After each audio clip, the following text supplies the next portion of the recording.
There's a difference between being alone and being lonely. Alone is just a fact and that we can embrace and make decisions about. Loneliness has got an emotional charge to it, and that's very much a matter of perception.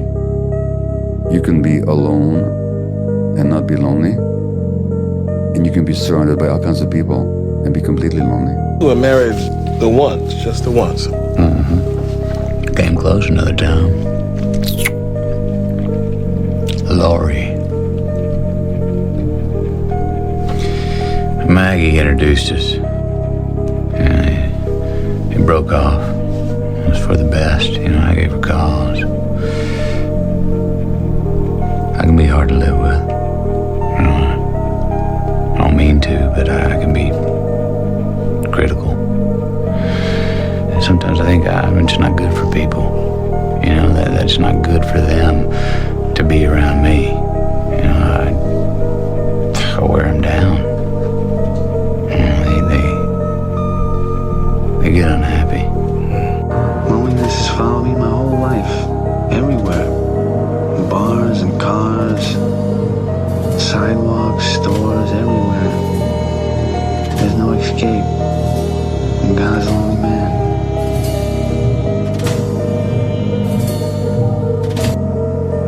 Look, I might generally be considered out of my skull. This might not mean much, but that's gonna be the craziest, most batshit thing I've ever heard in my life. People that can hurt you, the ones that can really hurt you, are the ones that are close enough to do it.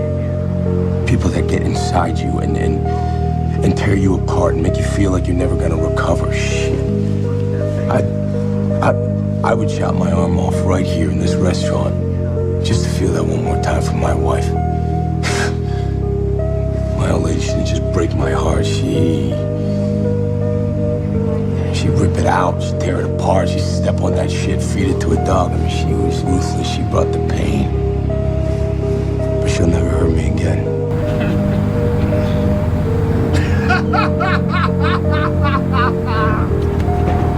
Don't you think that's funny?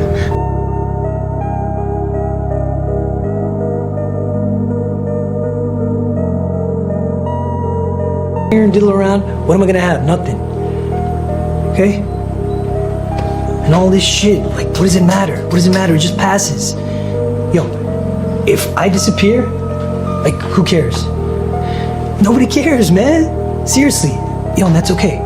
That's life, okay? It just passes. It just fucking passes.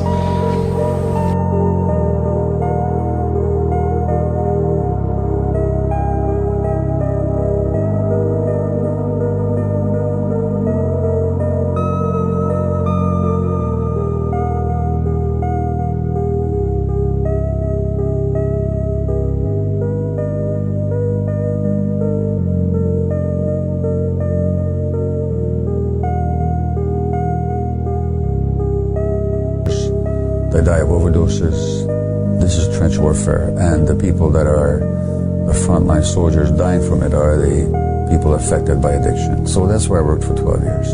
And what I learned could be summed up really very briefly by saying that addiction is not a choice that anybody makes, it's not a moral failure, it's not an ethical lapse, it's not a weakness of character, it's not a failure of will.